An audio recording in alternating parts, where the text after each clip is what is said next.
Biar pikiran-Mu Tuhan ada di pikiran kami. Biar hati-Mu ada di hati kami. Biar kasih-Mu Tuhan ada di dalam hidup kami. Sebagaimana Tuhan mengasihi kami, begitulah kami akan mengasihi Engkau Tuhan. Terima kasih untuk nafas hidup ini. Kalau kami masih ada, itu kasih karunia, itu kemurahan. Dan kami pakai kasih karunia ini untuk memuliakan Tuhan. Tidak ada yang dapat kami berikan Tuhan. Emas dan perak tidak ada pada kami. Tapi ini hati kami, ini hidup kami Tuhan. Kami persembahkan kepadamu Tuhan Yesus. Kami serahkan kepadamu Tuhan. Ambil hidup kami, biar jadi seperti yang Tuhan mau. Dan pakai kami Tuhan, pakai hidup kami yang ada ini seperti yang Tuhan mau. Sehingga kami boleh berdampak. Dan melalui dampak itu, kami membawa jiwa-jiwa datang kepadamu Tuhan. Jutaan orang ada di pintu neraka. Jutaan orang ada di pintu neraka Tuhan saat-saat ini. Tuhan pakai kami, biar kami menjangkau mereka lewat doa-doa kami. Supaya orang-orang ini diselamatkan Tuhan. Dalam nama Yesus Kristus. Terima kasih. Sampaikan firman-Mu atas dorongan kekuatan kuasa Roh Kudus. Dengan satu kepastian yang kokoh. Dan di saat Engkau menyampaikan firman-Mu bagi kami Tuhan. Roh Kudus dicurahkan atas kami. Oleh kuasa firman, oleh kuasa Roh Kudus, hidup kami diubahkan, mengalami terobosan-terobosan baru dalam Tuhan, mengalami kegerakan-kegerakan rohani, kebangunan-kebangunan rohani yang lebih lagi Tuhan. Karena di ujung hidup ini adalah mati. Tuhan tolong kami, supaya kami tetap setia mengasihi Engkau. Ini doa kami minta di dalam nama Tuhan Yesus Kristus. Haleluya, puji Tuhan. Amin. Shalom Elohim. Saudara, ada sukacita? Harus selalu bersukacita. Kita harus selalu semangat. Saudara, Tuhan sudah mati bagi kita dan kita sudah diselamatkan. Tuhan sudah menyelamatkan kita, saudara. Isi keselamatan ini dengan baik-baik. Isi keselamatan ini sebaik-baiknya. Manfaatkan hidup ini sebaik-baiknya. Sebab engkau tahu bahwa di ujung hidup ini mati.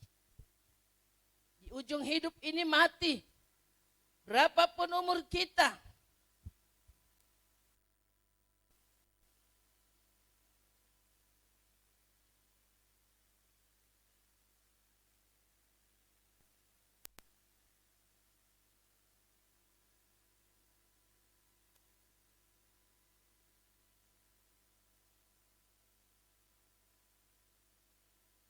kita sendiri akan mengalami itu. Saudara, jangan main-main dengan hidup ini. Planet ini hanya sementara. Di balik planet ini ada kekekalan.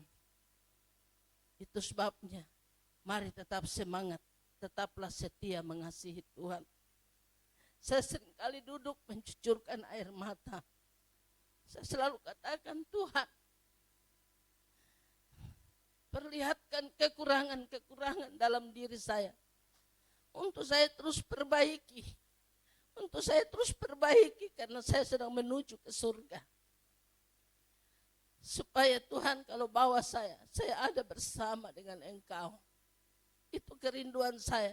Saya tidak ingat yang lain-lain.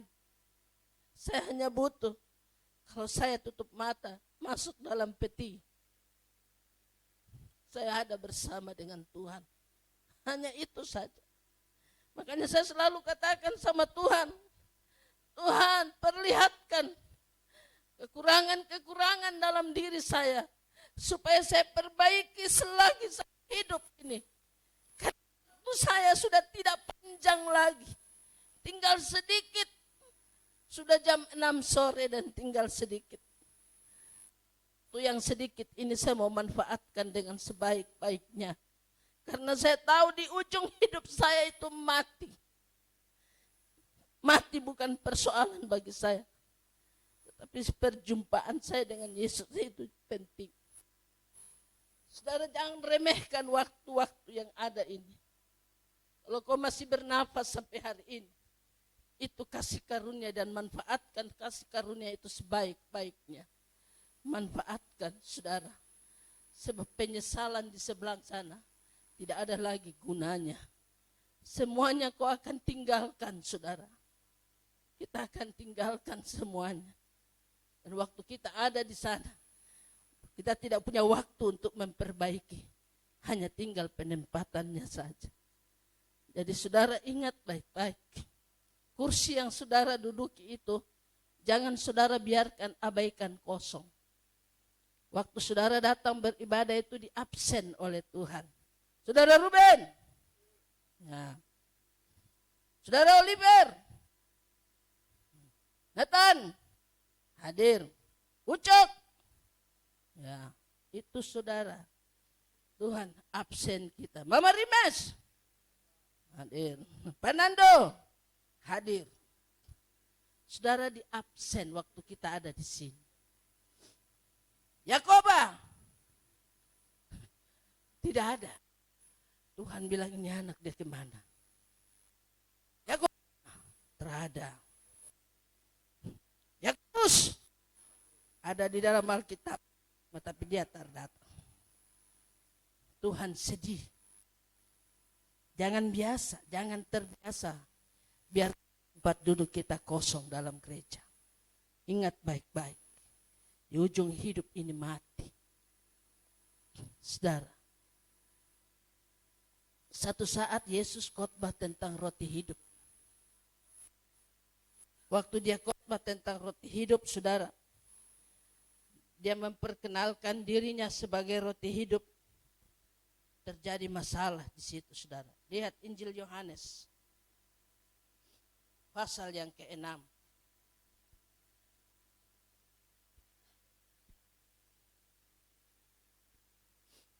Yesus berkata, Akulah roti hidup. Ayat 31 berkata, sampai dengan ayatnya yang ke-35. Maka kata mereka kepadanya, tanda apakah yang kau perbuat supaya kami melihat dan percaya kepadamu? Pekerjaan apakah yang kau lakukan? Nenek moyang kami telah makan mana di padang gurun, seperti ada tertulis, mereka diberikannya makan roti dari surga. Maka kata Yesus kepada mereka, aku berkata kepadamu, sesungguhnya bukan Musa yang memberikan kamu roti dari surga, melainkan Bapakku yang memberikan. Bapakku yang memberikan kamu roti yang benar dari surga.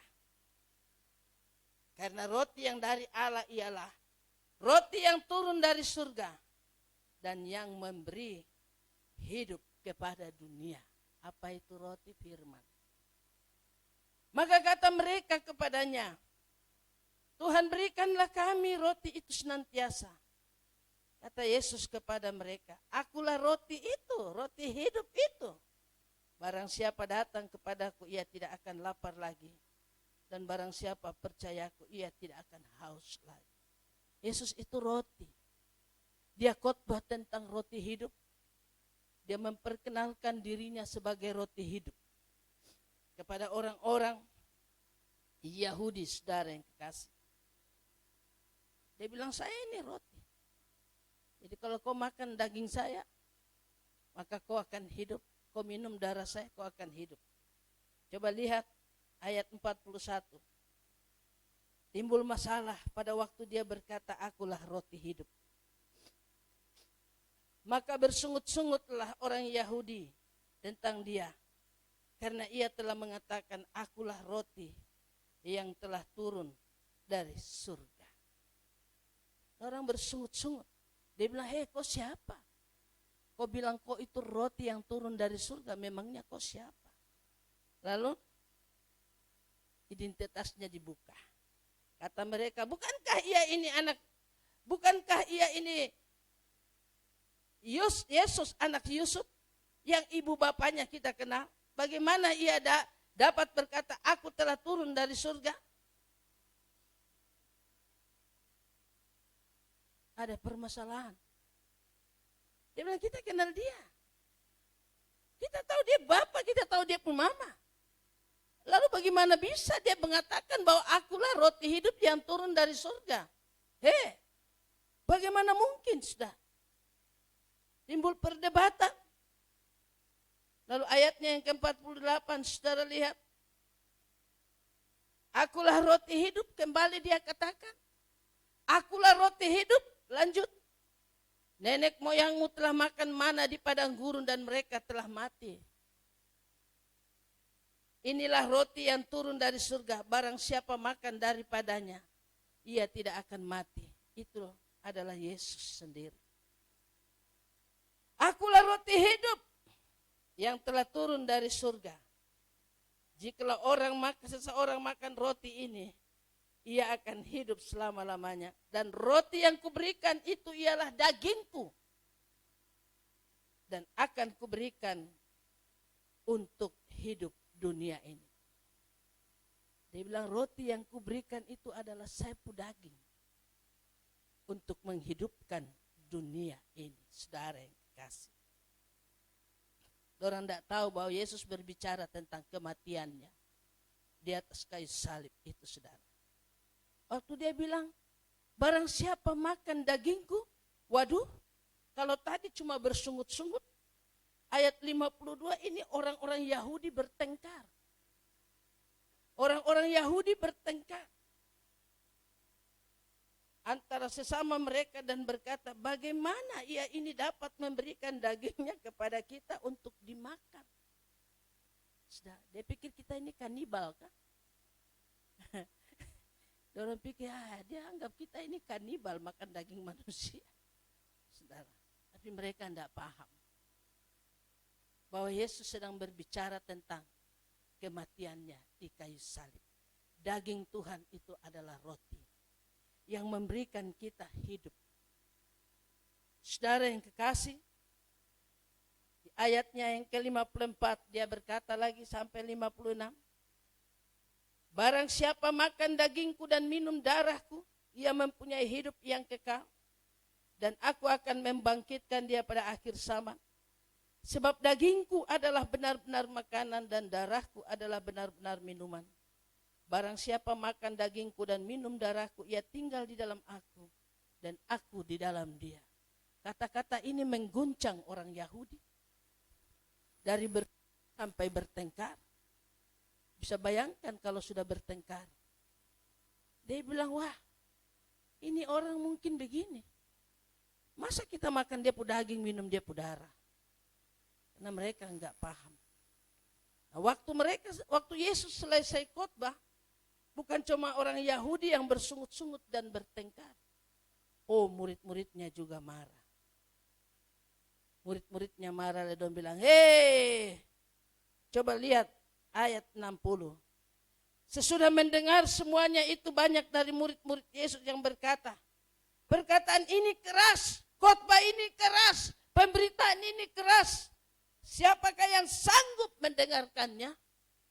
Dia bilang, pace kau khotbah keras sampai orang tidak bisa dengar, tersanggup untuk mendengar sesuatu yang tidak mungkin kau sampaikan. Mereka tidak paham. Lalu ayat 63 ayat 61 berkata,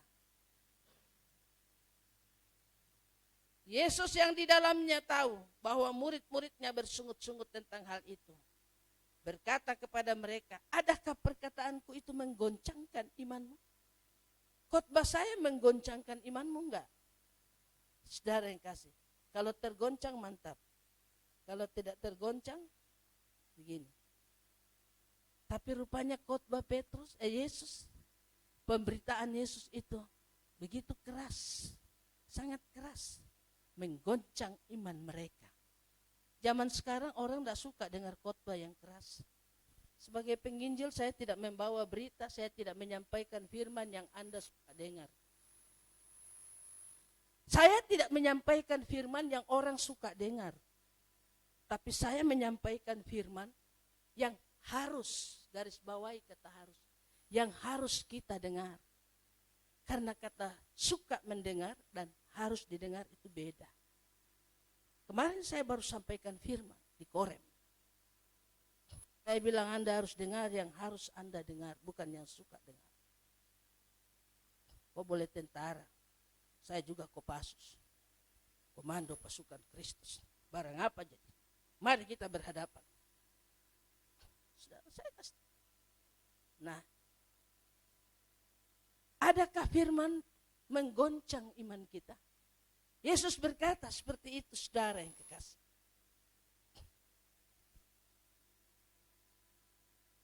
Kalau tergoncang mantap. Kalau tidak tergoncang itu lepo. Pada waktu Yesus khotbah, dan khotbah itu terlalu keras bagi mereka. Dan mereka anggap itu seperti seolah-olah tidak mungkin. Masa kita makan dagingnya dan minum darahnya, saudara. Mereka nggak bisa terima itu. Orang-orang Yahudi nggak bisa terima, murid-muridnya juga nggak bisa terima. Loncat ayat 66. Mulai dari waktu itu banyak murid-muridnya mengundurkan diri dan tidak lagi mengikuti dia. Murid-murid yang dia dapatkan dengan susah payah selama ini, yang dia dapatkan dalam pelayanan selama ini, pada minggat, lari meninggalkan dia. Kenapa saudara yang kekasih? Karena tidak tahan dibentuk. Karena dia tidak tahan diproses oleh Tuhan. Banyak kali kita seperti itu, melari meninggalkan Tuhan karena kita tidak tahan dibentuk. Kita tidak tahan diproses oleh Tuhan. Karena memang pembentukan Tuhan dan proses Tuhan itu sakit. Keluar dari sekolah Alkitab, saya dibentuk dengan Tuhan itu selama 6 tahun. Dan itu bukan cuma sakit, tapi amat-amat sangat-sangat sakit. Sampai mau makan pun tidak ada. Tapi saya tetap setia. Saudara dengar, saya tetap setia. Dan saya tetap berdoa. Berapa kali diusir dari rumah kos. Mantap. Saudara yang kekasih. Pulang pelayanan capek-capek, barang-barang sudah di luar. Pulang pelayanan capek-capek, TV dengan raknya sudah diangkat. Saudara lihat itu? Pembentukan Tuhan luar biasa. Tapi saya tetap bertahan. Saya percaya. Ada waktunya saya menuai. Saya tetap setia kepada Tuhan walaupun itu sakit. Menderita, saudara yang kekasih. Sangat menderita. 6 tahun saya dibentuk Tuhan. Tahun yang ke-7 saya melihat cahaya sebesar biji matoa. Saya bilang begini, awal. Angka 7 kan sempurna. Dan mulai dari tahun yang ke-7, saudara yang kekasih, saya mulai pelayanan. Pintu pelayanan terbuka lebar. Dan saya mulai melayani, saudara. Saudara, pembentukan Tuhan itu sakit. Tapi kita harus tetap bertahan. Untuk keluar sebagai pemenang itu tidak gampang, saudara. Dalam proses apapun yang kita hadapi, untuk meraih janji Tuhan, Anda harus keluar sebagai pemenang. Sebagai pemenang. Dan itu bukan sesuatu yang mudah. Itu bukan sesuatu yang gampang. Saudara, mental harus mantap, is the best. Saudara, sampai hari ini, saya tetap setia sama Tuhan. 60 tahun, saya tetap mengasihi Tuhan. Ada sakit-sakit, tetap. Yesus number 1. Tidak bisa, semangat tetap ada. Saudara yang kekasih, saya tetap setia. Karena kesetiaan itu adalah jembatan yang menghubungkan kita dengan Tuhan. Itu saudara, jembatan yang menghubungkan kita dengan Tuhan. Kesetiaan itu kualitas. Ketaatan itu kualitas. Dan itu harus ada pada pelayan Tuhan. Saya mau kasih tahu buat saudara. Tuhan tidak hanya cari pelayan. Tapi Tuhan cari dua hal dalam satu pribadi. Orang yang mau melayani Tuhan. Dan yang kedua, dia mau berdoa. Amin. Ya. Melayani Tuhan, Tuhan cari seorang pelayan. Tapi Tuhan seorang yang mau berdoa kepada Tuhan. Apa jadinya kalau seorang pelayan tapi tidak suka berdoa? Bisa bayangkan? Apa jadinya seorang pelayan Tuhan yang tidak suka berdoa? Saudara yang kekasih, saya merasa, tidak bisa. Nggak bisa, saudara. Kalau kita pelayan Tuhan, kita juga harus bisa berdoa. Saudara yang kasih. Banyak murid lari meninggalkan dia. Yesus tidak mengemis untuk dia kembali. Yesus bilang kepada 12 muridnya apa? Coba lihat. Ayat yang ke-67. Dia bilang apa sama muridnya? Maka kata Yesus kepada ke-12 muridnya, apakah kamu tidak mau pergi juga? Apakah kamu tidak mau pergi juga meninggalkan saya? Pergi sudah. Tidak apa-apa, pergi sudah. Tidak apa-apa, biar saya sendiri. Saya mau kasih tahu buat saudara. Tuhan sanggup menyelamatkan manusia sendiri. Tanpa bantuan Anda dan saya. Saudara tahu itu? Tapi dia menghargai kita. Dia mau menjadikan kita mitra kerjanya. Dalam misi penyelamatan dunia ini. Itu sebabnya kita harus merasa terhormat menjadi mitranya Tuhan. Kita harus menjadi terhormat, merasa terhormat. Karena kita bisa bekerja bersama dengan Yesus. Dalam misi penyelamatan ini, saudara. Ikut Yesus itu, terima Yesus gratis. Saya terima Yesus, keputusanku gratis. Ikut Yesus, bayar harga. Waduh, capek deh.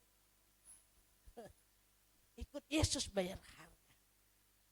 Saudara yang kekasih. Tapi kalau kau mau sampai di surga, kau harus bayar harga. Karena surga itu siapa yang punya, saudara? Yesus yang punya. Jadi suka tidak suka kau harus ikut Yesus dan bayar harga. Dia bilang sama murid-muridnya, saudara. Dengan tegas. Dia bilang begini. Maka kata Yesus kepada ke-12 muridnya, apakah kamu tidak mau pergi juga? Pergi sudah. Tidak apa-apa. Biar saya sendiri. Tapi kita lihat jawab Simon Petrus. Ayatnya yang ke-58 dan 59.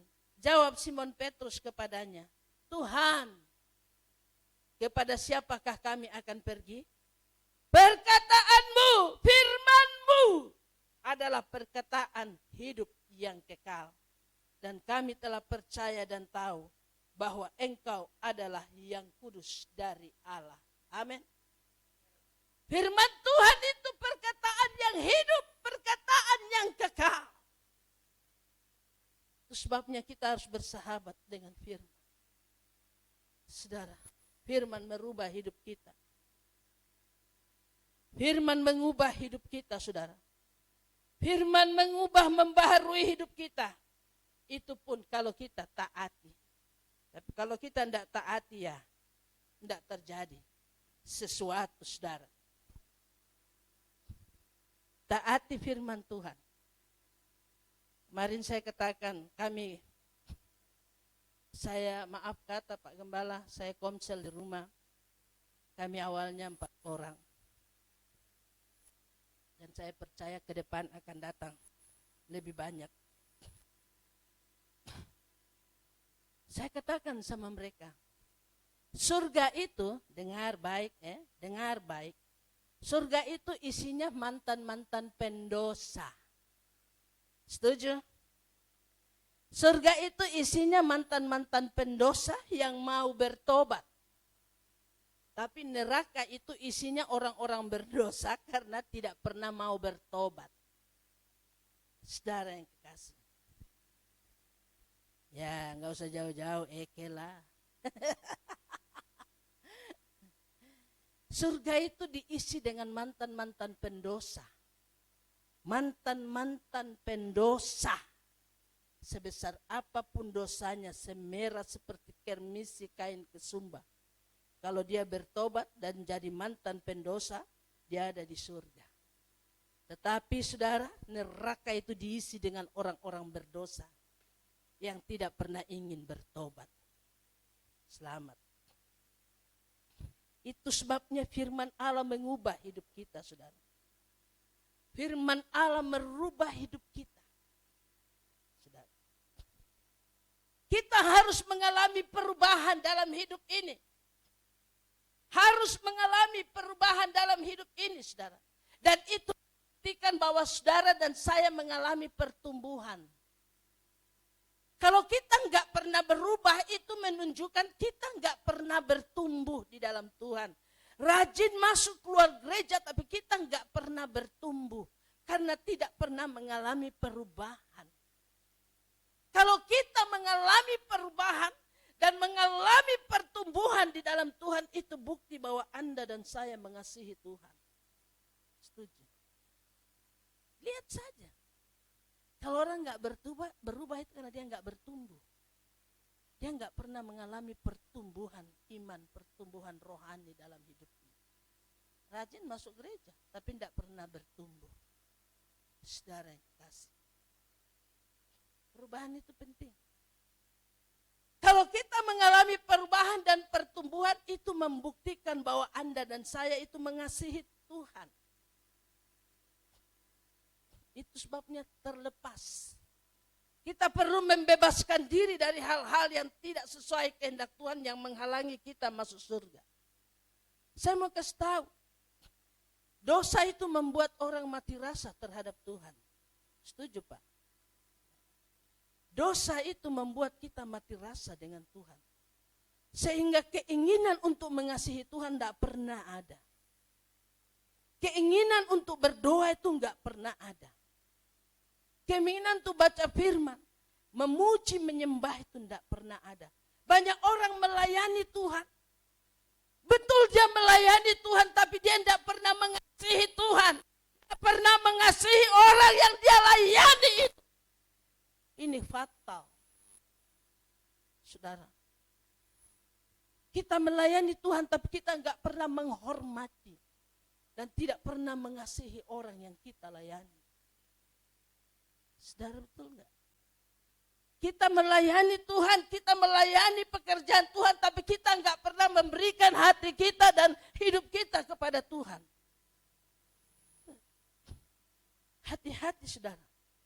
Saya ingatkan, pelayan Tuhan juga bisa tertolak. Anak-anak Tuhan juga bisa tertolak di sana. Jangan main-main dengan kasus ini. Yeremia pasal 48. Coba kita lihat di dalam kitab Yeremia pasal 48.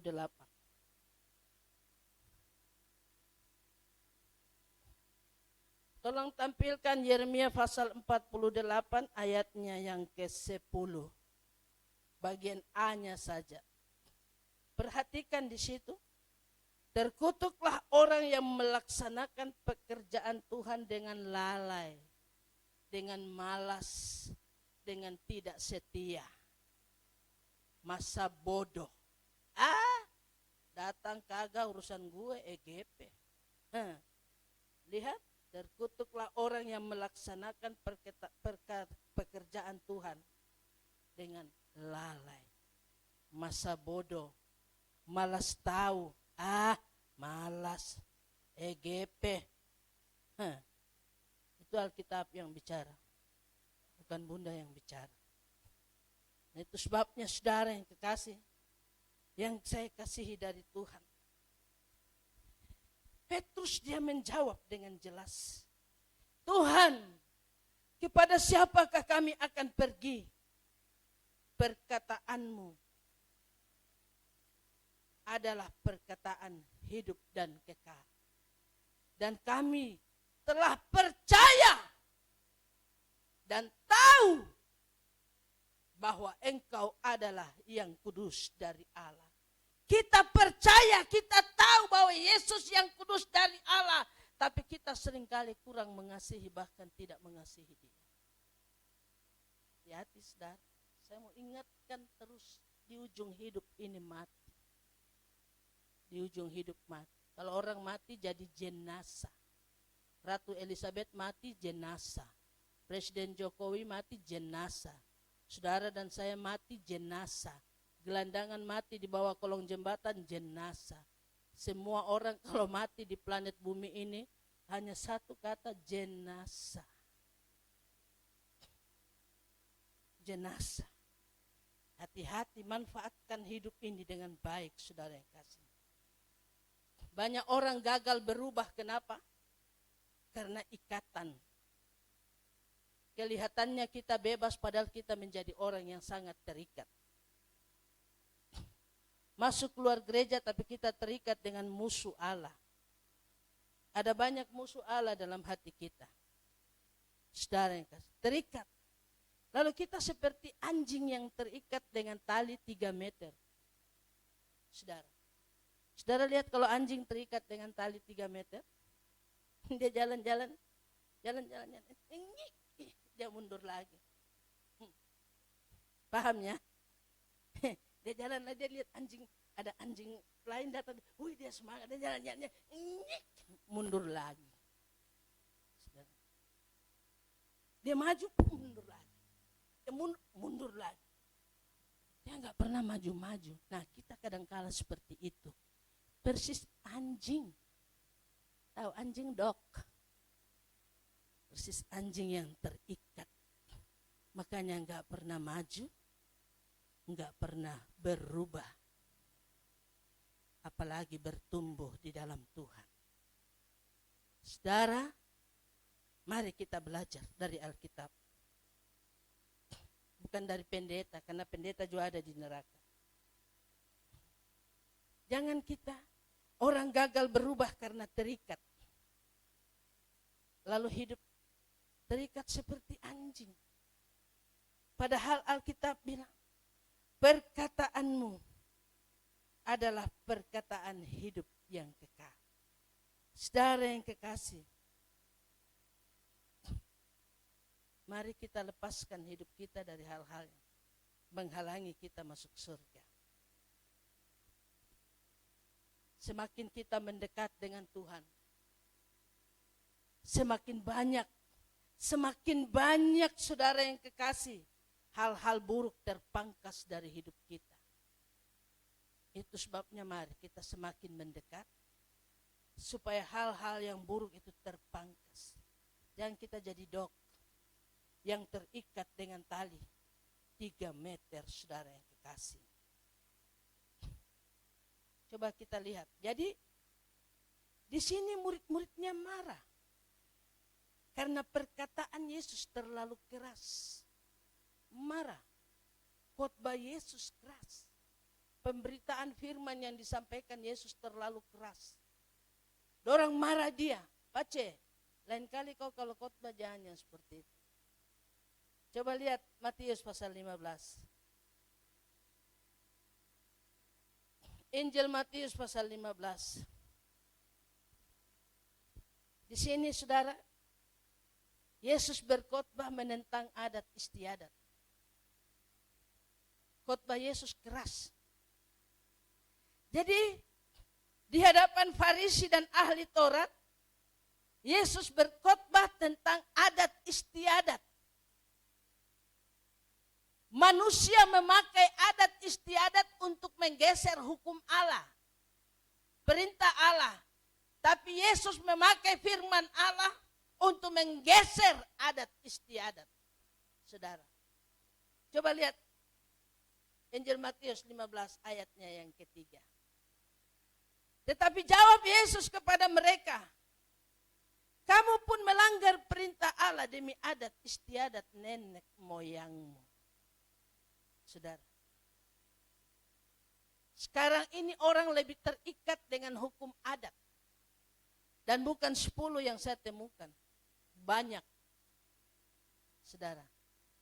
Kalau adat firman Allah bicara begini dan adat bicara begini, firman Allah, adat menggeser kebenaran firman Allah. Karena manusia terikat dengan adat. Tapi Yesus memakai firman Tuhan untuk menggeser adat istiadat. Hukum adat itu dibuat oleh manusia. Sedangkan hukum Allah itu adalah Tuhan.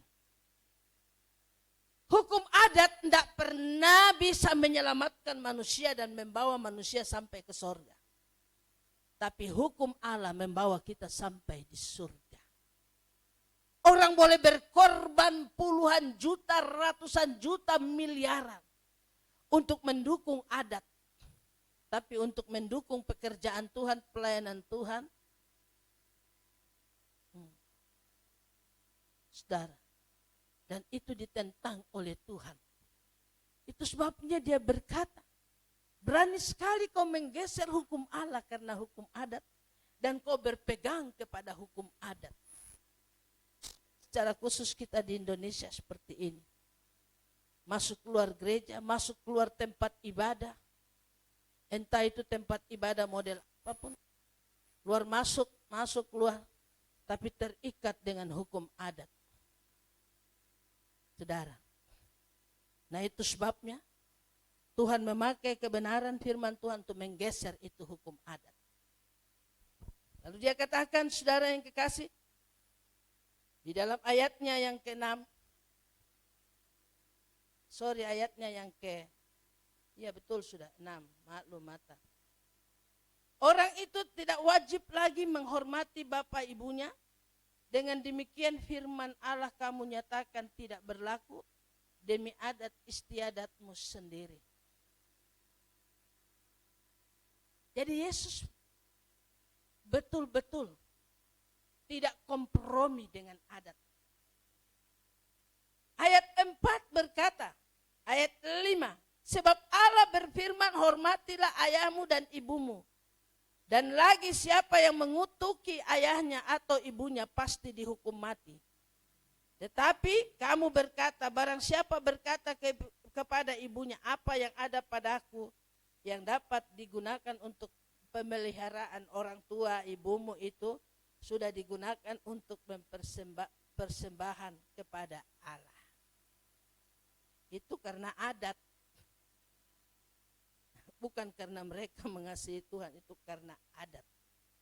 Lalu dalam ayat yang ke-6 itulah Tuhan berkata, orang itu tidak wajib lagi menghormati bapaknya atau ibunya. Dengan demikian firman Allah kamu nyatakan tidak berlaku demi adat istiadatmu sendiri. Dan ini Tuhan tidak senang. Itu sebabnya ayatnya yang ke-7, 8, dan 9 berkata, hai orang-orang munafik, benarlah nubuatan Yesaya tentang kamu. Bangsa ini memuliakan aku dengan bibirnya, padahal hatinya jauh daripadaku. Percuma mereka beribadah kepadaku, sedangkan ajaran yang mereka ajarkan ialah perintah manusia. Saudara lihat, orang masuk gereja, keluar gereja, tetapi mereka memuliakan Allah, tetapi hatinya tidak tertuju kepada Allah. Ini banyak di gereja-gereja. Kita melayani Tuhan, tapi kita nggak pernah mempersembahkan hidup kita, apalagi hati kita kepada Tuhan. Kita nggak pernah berikan hati kita. Ku berikan hatiku dan jiwaku. Bukan setengah, semuanya bagimu di dalam hidupku, ya, di setiap waktu. Nyatakan jalanmu, kita mengasihi, kita enggak melayani Tuhan, tapi jujur kita enggak pernah mengasihi orang yang kita layani. Betul enggak saudara? Kita melayani Tuhan, tapi jujur kita enggak pernah memberikan hati kita, hidup kita kepada Tuhan. Ini saudara yang kekasih. Nah itu sebabnya bangsa ini memuliakan aku dengan bibirnya, padahal hatinya jauh daripadaku. Lalu ayat 9 berkata, percuma mereka beribadah kepadaku. Pertama karena mereka hatinya jauh daripadaku. Percuma mereka beribadah kepadaku, sedangkan ajaran yang mereka ajarkan ialah perintah manusia alias adat istiadat, tradisi dan lain-lain. Percuma. Karena untuk sekarang ini terlalu mudah hukum adat menggeser hukum Allah. Saudara yang kasih. Makanya dia berkata, hai orang munafik. Kalau Pak Gembala bilang, bicara hai orang munafik, besok Bapak keluar dari cepos.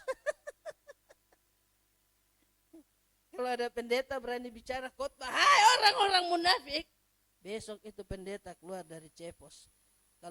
Kalau perlu keluar dari TV Papua. Yesus tidak. Yesus tegas. Hai orang munafik. Dengan tegas dia bilang, bangsa ini memuliakan aku dengan bibirnya, padahal hatinya jauh daripadaku. Dia sambung yang lebih kejam lagi. Percuma mereka beribadah kepadaku, sedangkan ajaran yang mereka ajarkan ialah perintah manusia. Waktu Yesus mulai mengajarkan lewat kebenaran firman menggeser adat dengan khotbah yang begitu keras, murid-muridnya datang rame-rame lalu mereka marah dia. Coba lihat ayat 12. Maka datanglah murid-muridnya dan bertanya kepadanya, engkau tahu bahwa perkataanmu, khotbahmu, pemberitaanmu itu telah menjadi batu sandungan bagi orang-orang Farisi. Benar enggak khotbah Yesus bisa menjadi batu sandungan? Enggak. Kebenaran harus ditegakkan. Karena Yesus itu kebenaran. Dan tidak boleh disunat sedikit pun. Saudara yang kekasih, kebenaran tetap kebenaran. Murid-muridnya marah. Yesus, masakan kau punya khotbah itu bisa loh jadi batu sandungan?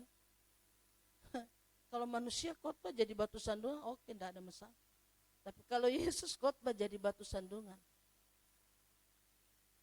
menjadi batu sandungan karena kebenaran. Saudara yang kekasih, mau marah dia. Yesus waktu murid-muridnya bilang, khotbahmu menjadi batu sandungan, Yesus tidak bilang begini, iyo betulkah? Betul Pak Gembala, betul Saudara Ruben, Oliver, betulkah? Aduh, kalau begitu saya mau minta maaf dulu sama mereka. Kalau begitu, saya perlu minta maaf sama orang Farisi. Karena khotbah saya jadi batu sandungan, betul-betul menampar mereka. Aduh, saya perlu minta maaf. Oh, Yesus tidak bicara begitu. Yesus tidak berkata seperti itu. Tapi lihat ayat 13.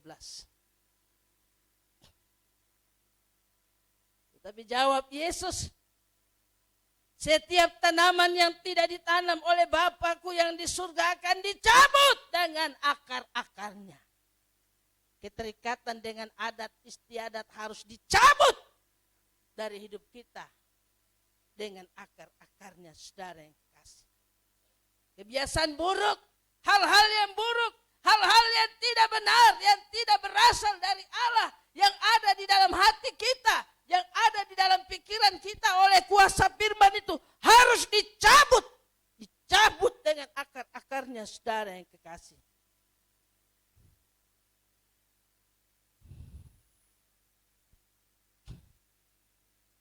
Harus. Tidak boleh disimpan. Saudara, Hidup kita, saya kasih tahu buat saudara, hidup kita bukan tempat pembiakan dosa.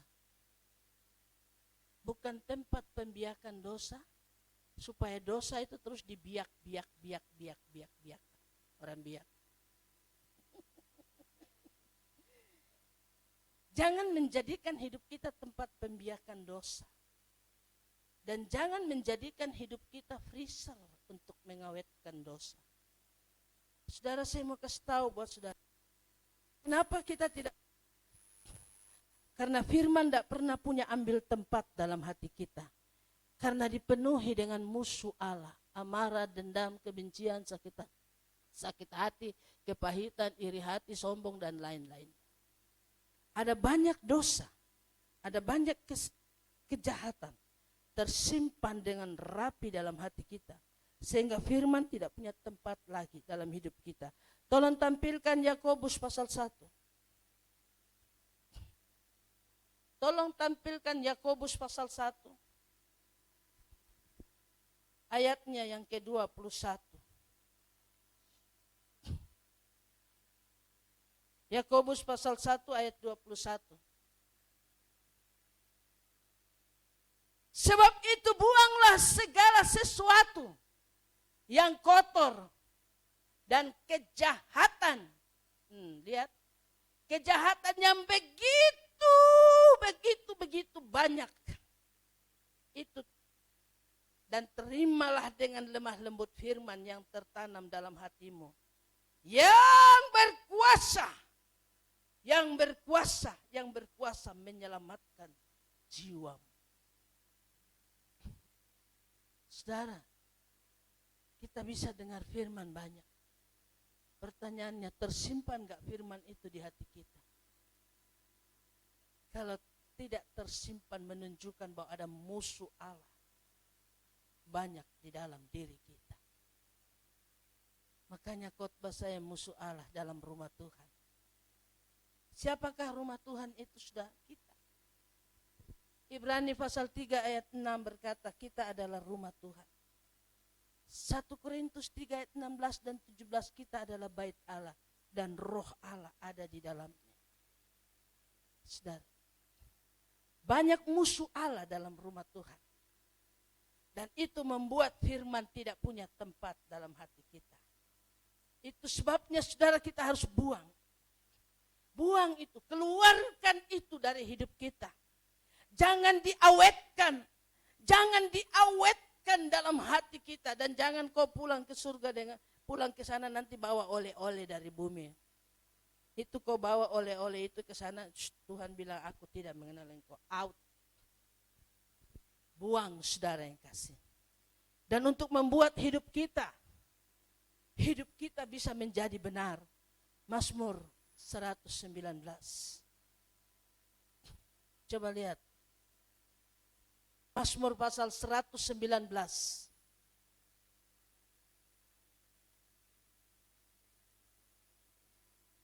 Mazmur 119 ayatnya yang ke-11.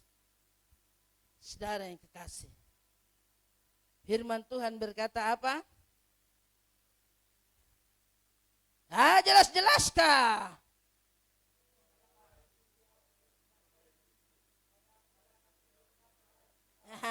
Pinter. Adopsi firman Allah. Kita harus adopsi itu firman Allah masuk di dalam hati kita. Hanya itu yang membuat kita terhindar dari hal-hal yang tidak sesuai kehendak Tuhan. Saudara, tidak ada orang manusia di planet ini yang kebal terhadap dosa. Saya kasih tahu, tidak ada manusia yang kebal terhadap dosa. Adopsi firman Allah itu membuat kita hidup dalam jalannya Tuhan. Sebab itu dia katakan, dalam hatiku aku menyimpan janjimu, supaya aku jangan berdosa terhadap engkau. Naikkan ayat 24. Kenapa? Lihat ayatnya yang ke-24. Saudara yang kasih lihat. Ayatnya yang ke-24 berkata apa? Ya, peringatan-peringatanmu menjadi kegemaranku, menjadi penasihat-penasihat. Kalau firman Allah ada di dalam hidup kita, maka firman itu menjadi penasihat dalam diri kita. Saudara yang kasih, kita mau serong, jangan. Lurus. Jalan lurus, mau serong lagi, jangan. Lurus. Ada penasihat yang selalu mengingatkan kita. Supaya kita terus ada di dalam koridornya Tuhan. Kita mau malas, jangan. Kita enggak mau datang, jangan.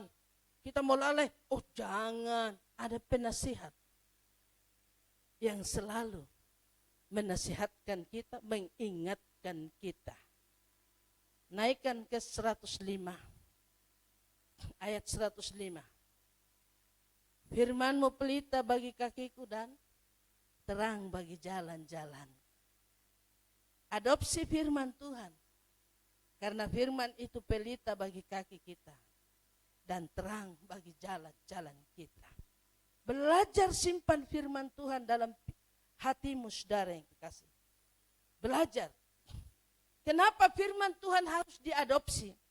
Supaya waktu kau berada dalam kesusahan, waktu kau berada dalam masalah, kau bisa perkatakan firman Tuhan. Lagi kepepet, gak ada duit, gak usah panik. Gak ada duit, gak usah panik. Walaupun kepepet, perkatakan saja. Tuhan, saya pegang janji-Mu bahwa Engkau berkuasa mengadakan dengan firman-Mu apa yang tidak ada menjadi ada bagiku. Roma 4 ayat 11. Berkatakan firman Tuhan, Engkau sanggup menyediakan segala yang kuperlukan menurut kekayaan kemuliaan-Mu di dalam Yesus Kristus. Filipi 4 ayat 19. Perkatakan firman Tuhan. Karena firman yang kau perkatakan itu pasti jadi. Karena Tuhan yang memerintahkannya. Ya, saya tidak pernah susah. Kemarin mau bayar lampu, sudah tanggal begini, bayar lampu, tenang-tenang aja. Orang bilang, Bon, itu tanggal 20 itu sudah denda, biar aja dia mau denda kah apa, saya tidak peduli, saya tahu Tuhan akan bayar. Tuhan pasti bayar, dan jelas, tepat, tanggal 27 saya bayar. Berkat Tuhan kirimkan itu untuk saya, dan saya pergi bayar. Selesai, aman, tidak usah berpikir. Masalah kebutuhan biar Tuhan yang pikir. Kita hanya memikirkan bagaimana menyenangkan Tuhan. Tuhan tahu kebutuhan kita. Saya kasih tahu buat saudara, Tuhan tahu kebutuhan kita. Tapi kau tahu enggak kebutuhan Tuhan? Itu yang jadi masalah. Jangan karena saya sonanya nyaman, aman, ada duit. Tuhan kasih seleo sedikit saja, uangmu keluar habis. Saudara kasih. Seorang bapak. Ada seorang bapak saudara yang kasih uang banyak. Dia lupa pintu gereja ada di mana. Dia lupa pintu gereja ada di mana. Dia tinggal happy. Dia happy. Sududuk di kursi roda dong panggil saya. Ibu Siska tolong datang kah? Kenapa barang? Saya tanya. Saya sudah tahu orang model-model begini. Mukanya saya baru lihat, saya sudah baca. Saya bilang, ini orang tidak tahu pintu gereja. Ini betul. Saya bilang, Bapak setia enggak sama Tuhan? Dia diam. Nah saya sudah tahu, Bapak lupa pintu gereja tuh. Aduh betul sekali Ibu. Itu sudah. Bapak lupa pintu gereja, nah ini sudah akibatnya. Bapak mau sembuh kapan? Sekarang, besok, lusa, tula atau kapan? Sekarang juga Ibu. Beta mau sembuh. Jadilah sesuai imanmu, berjalan. Dia bilang, ya, kau mau sembuh sekarang ya jalan. Saya perintahkan kau jalan. Mau berdiri saja mesti gempa bumi. Ya jalan. Dia pun saudara, saya jangan campaign, tinggal dia jalan. Jangan pegang. Lalu hari itu dia jalan dan dia tidak duduk di kursi roda sampai sekarang. Saudara lihat. Jangan coba-coba kau main-main dengan Tuhan Ada sesuatu yang kau tidak bisa pakai uangmu. Tuhan kasih saraf, Tuhan kasih benjolan, habis lo. Uang habis di situ nanti. Lo jangan main-main sama Tuhan. Jadi saudara lihat, kita lihat dalam firman Tuhan, saya akan akhiri saudara. Jadi mari kita menjadi orang yang berubah. Saudara, jadi pada waktu Yesus berkata dengan tegas dan murid-muridnya memarahinya dia tidak bilang begini, oh iya kah? Kalau begitu nanti saya minta maaf, tidak. Tapi dia berkata, setiap tanaman yang tidak ditanam oleh Bapakku di surga akan dicabut dengan akar-akarnya. Dan firman Allah yang saudara dengar, saudara yang kasih hari ini, mencabut hal-hal yang buruk dari dalam hidup kita. Dan mari kita mengasihi Tuhan. Saudara, mari kita mengasihi Tuhan. Tolong satu ayat yang terakhir, 1 Korintus pasal 16 ayat yang terakhir. 1 Korintus pasal 16. Tolong tampilkan 1 Korintus pasal 16. Ayatnya yang ke-22. Sudah? Ya. Firman Allah kita baca yuk. Siapa yang tidak mengasihi Tuhan, terkutuklah ia. Maranatha. Ya. Melayani Tuhan, kau harus mengasihi orang yang kau layani. Amin. Nah, kau melayani Tuhan, berikan hatimu dan hidupmu untuk Tuhan. Amin. Itu yang betul. Naik, silakan.